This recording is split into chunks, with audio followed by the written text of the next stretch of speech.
were hoping to get a chance to talk with Floyd.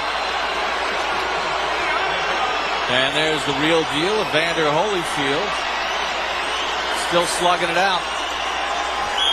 You know he liked the Cloud Johnson fight. And watching Devon Alexander at 23 in his big hometown fight. Well, so far, Khan had a little easier time, I think, through 4 rounds.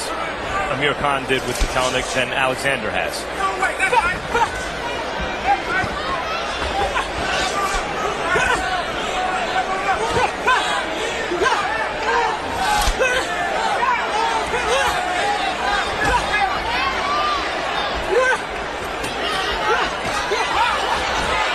Puffing right hand came from Kotelnik.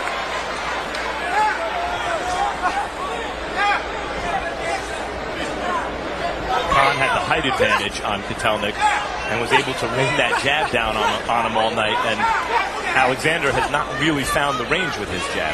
And that's something that I noticed in Alexander earlier in his career is he would throw the jab, but it wouldn't always land. It was just kind of to keep the opponent off. And against Urango, he seemed to throw it with more purpose and land it with more authority.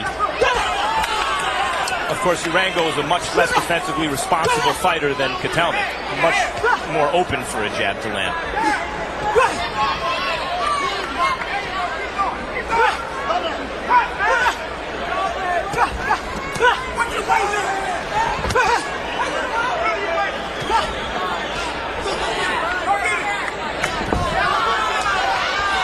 It's interesting because Alexander does a lot of work, pops those punches out, and then when Kotelnik's ready to go, he's been effective.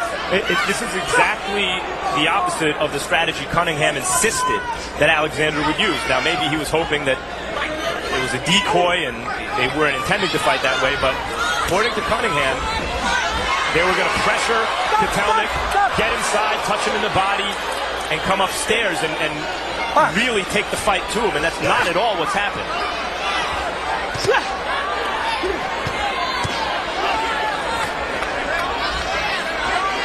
Kotelnik looks very confident.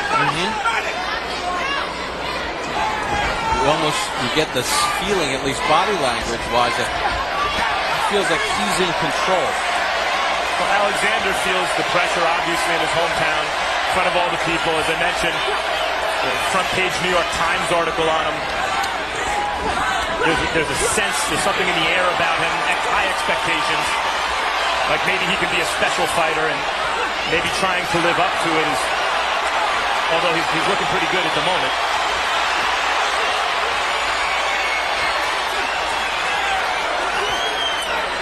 And things are going pretty well for Kotelnik in this round until the last 30 seconds.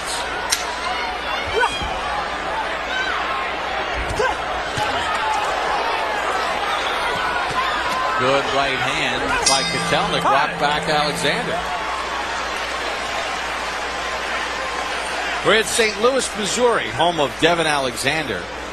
You know, earlier this week, Devon Alexander was invited to the St. Louis Rams training camp. And at the end of practice, Rams second-year head coach Steve Spagnuolo had Devon Alexander address the entire team in the circle in the middle of the field. And Steven Jackson and all the Rams are here. They chartered 2 buses to bring the players over after their scrimmage this evening. Steve Spagnuolo was so impressed with Devon Alexander and his message and what he's all about that he said, you know what, let's get the buses and let's go support this kid. I asked Devon, I said, what'd you say to the guys? Because he was amazed at how big they were, and he said, listen, when you're in the 4th quarter, you got to do like we do in boxing. You got to dig deep. Right now it feels like Devon Alexander has got to dig deep against Kotelnik. Well, Spagnuolo, former D coordinator of the Giants when they won the Super Bowl a couple years ago, might not be too impressed with Alexander's D tonight. I mean, some big holes. He does hold his gloves wide sometimes in front of his face, Alexander, and leans out forward. And Kotelnik's making him pay for it.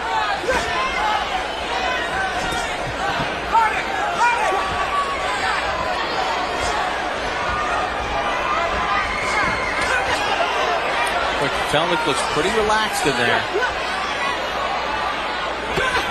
You know, we used an analogy in the first fight. We kind of used a baseball analogy about Glenn Johnson's career. And right now, Kotelnik seems relaxed at the plate, and Alexander looks like Alex Rodriguez trying to hit his 600th home run. Yeah. He looks so tight, and he wants it so badly to happen that he's not letting it flow.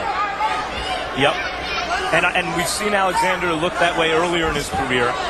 One of the reasons the Arango fight was so impressive is it seemed to all come together for him. The age of 23 in a pretty high-profile fight. But Arango had a really good style for Devon, and Kotelnik clearly doesn't. And that was in Connecticut, not in front of 9,000 plus in his hometown with the Rams and Holyfield and Mayweather here. And there are also rounds here, increasingly, where it's not just that Kotelnik's doing better than expected, but he looks like he's carrying some of these rounds.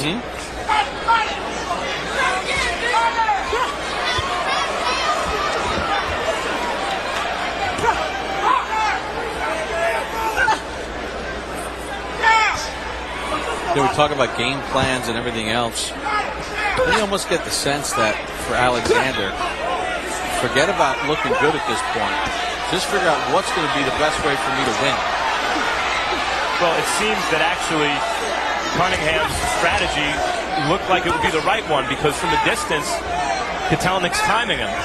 Maybe Alexander needs to try to come inside and execute what the plan was, at least what they said the plan was going to be. Alexander's hands now coming down.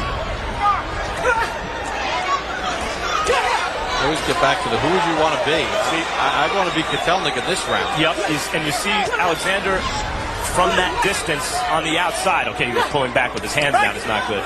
But Kotelnik was able to find the range with the lead right hand.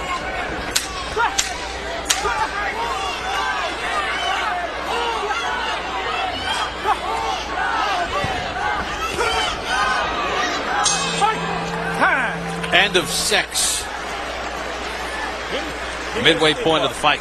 All right. Okay. Listen, Andriy. Listen, Andriy. This guy done slowed down. This guy done slowed down, okay? Keep putting that right hand to the body. Okay? Put the pressure on him now. Let's take a